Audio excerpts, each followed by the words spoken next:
People living on the fringe of Wellington CBD are urging the council to dial back a planned parking fee hike. The City Council's proposing to increase residence and coupon parking in inner city suburbs by more than 50% each, taking them to $195 and $120 a year respectively. Some residents say the increase will make them think twice about using their car. But as Michael Cropp reports, the council says that's the point.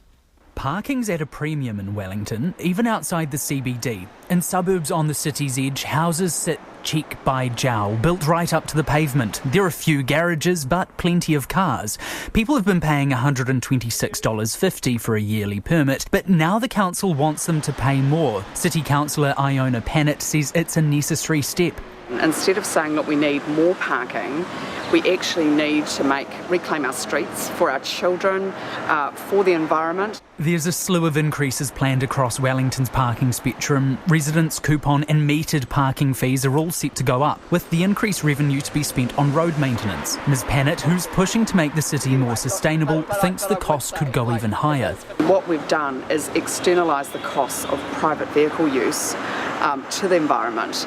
People haven't paid for the loss of amenity, the loss of safety, the pollution, the greenhouse gas emissions. In Auckland, residents' parking costs $70 and in Christchurch it costs $54. But the councillor with the transport portfolio, Chris Calvi-Freeman, says if parking fees hadn't gone up, rates would have. It does look like quite a hike, but you are talking about a charge that equates to $3.75 a week or something like 53 cents a day. It's not a huge amount. Despite the parking scheme, residents complain they can't park near their houses. Parking in the streets just utterly diabolical. The council says there are about 2,300 resident parking spaces, but it's issued more than 4,000 permits. Mr Calvi-Freeman hopes the fee increase acts as a disincentive. Cars are proliferating on the streets and we've got to do something about it. And those residents who come home and haven't got a show of getting a car parked anywhere near their house to carry their shopping home, they welcome these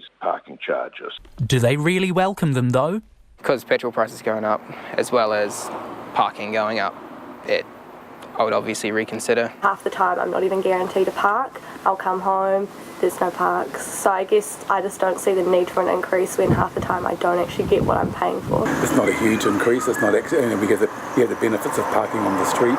I'd be reluctant to pay that much more for the privilege of parking outside my own house, for which I pay quite high rates. While some of these residents are complaining about the fee increase, it's still far cheaper than nearby metered parking. Here on the edge of the central city, for example, metered parking is $3 an hour, whereas just up the road, maybe 100 metres or so, the residents' parking area only costs a little bit more than that for a whole week.